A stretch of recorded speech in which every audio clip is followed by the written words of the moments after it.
Hello and welcome to the Business Spotlight series.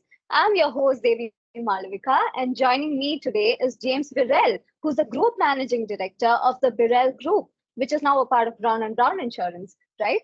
Birrell Group That's offers clients, Birrell Group offers clients a first-class insurance consultancy and claims management service. I'm really excited to hear a lot about this, James. So why don't you kick us off by telling us a little bit more about the Birrell Group and what exactly it is that you do? yeah, no worries. So as I said, I'm James. Thanks for the chat today. So yeah, I'm the managing director of the Birrell Group, but the Birrell Group is made up of a few different sort of brand names. So we've got Kingsway Insurance, Borsa Hall, Home Counties, Managed Risk Solutions, and Swain Risk Solutions. But ultimately, we are part of the Brown and Brown Group, which is one of the largest brokers in the world. Super proud to be part of the bigger group, really. And that's how we sort of identify ourselves now, really, as Brown and Brown. Absolutely, absolutely. I see that everywhere, so I can understand. Wonderful. Yeah. So I can see that a lot of growth would have happened throughout your years at Birrell Group. So what would you attribute your growth to? To be fair, I think if I was to try and pinpoint, obviously there's going to be lots of answers to the question because obviously we've been in business for a few years now. But I think if I was to try and create a list or put it in some kind of order, I would sort of say 100% I'd put my team first and foremost. Obviously the loyalty, the hard work, well, the work ethic. And I think probably the key word is the team synergy. I think almost probably a saying is a culture can eat strategy for breakfast. And I think the culture is what sort of drives us really. But I'd probably add to that though, in terms of being part of the bigger group, we were originally a family business. And obviously we were at a bit of a crossroads where we wanted to take the company and how we were going to sort of take it to the next level. So we decided to partner up with a company called GRP, basically looking for guidance and coaching because they're a lot larger company. And obviously they taught us and gave us the skills to sort of scale and grow through acquisitions and the sort of investment. But that's where the Brown and Brown came from. They acquired GRP a couple of years back. Awesome. Okay, wow, that's a lot there. But team is the word, yeah? Yeah, I'd say I put team, buzzword, top of the list. Absolutely. Wonderful. And I can also imagine, along with the growth, you would have also come across a lot of challenges. So what would you say is currently a major challenge faced by the business? Challenge for us is probably at the minute, obviously we're still sort of in growth mode, and we're looking constantly to invest in new teammates and obviously keep growing organically.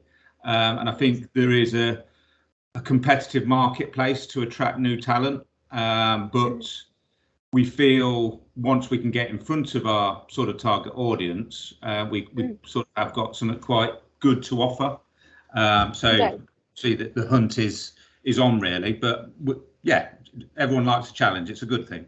Keeps us awake. Absolutely. And then you keep learning from challenges.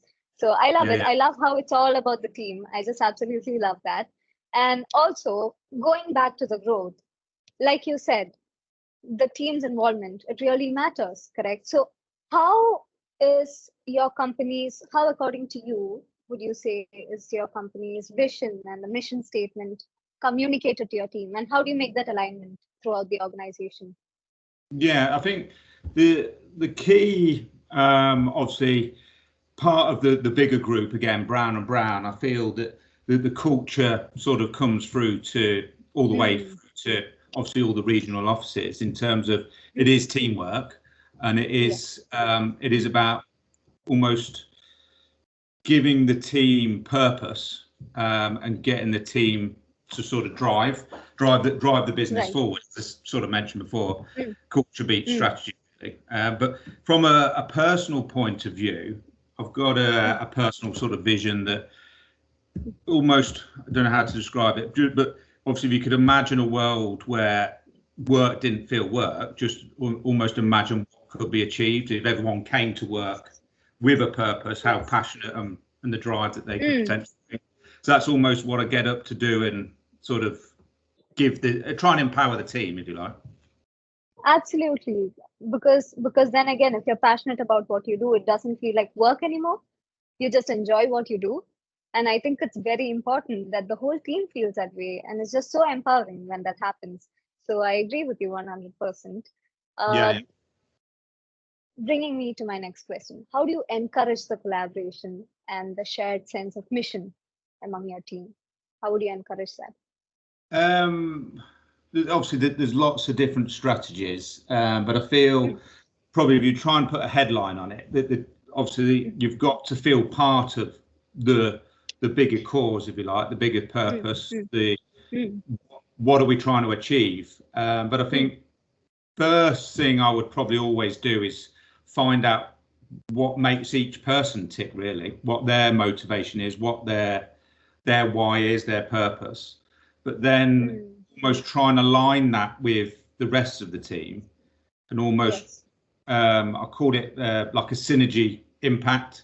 So obviously when the team are collaborating for a greater cause, obviously together they can make that bigger impact rather than trying to be islands on their own, if that makes sense. Absolutely, that makes a lot of sense.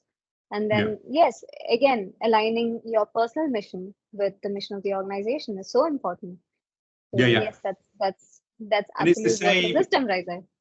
Yeah, I think it's the same for the team. Obviously, it doesn't necessarily need to be our vision or our group's vision. It's almost finding what that individual's vision is first, then trying to spark their passion from that, and then drop it into the bigger goal, if that makes sense.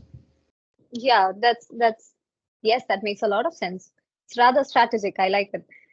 So lastly, James, let me ask you, do you have any final thoughts that you would like to share with our viewers? In terms of expand for me, how do you mean? Because I think this whole talk that we've had has been a lot about the team, and it's been a lot about your purpose at work. So I'm just thinking, is there any final thought that you'd like to share with our viewers? Anything that comes to mind? What sort of probably lessons I've learned really over the years, I think could be obviously having patience. Sometimes obviously new ideas. I think new ideas and new opportunities should always be explored, but sometimes give them a bit of time to come to fruition. I'm unfortunately sometimes quick to say this is not going to work, but obviously, if I was doing it all again, that would be sort of top of the headline. And obviously, as I said, right all the way through, it's obviously igniting the team's passion, and obviously make sure if you're going to work for somebody else, make sure that it is a place where you do feel inspired and it's somewhere that you enjoy getting up in the morning, really, and obviously you feel supported. And you know, you work for most of the time. It's really important that you look forward to it, because otherwise it just makes your life hell. So it's so important that you feel empowered to work where you work and you're inspired by it.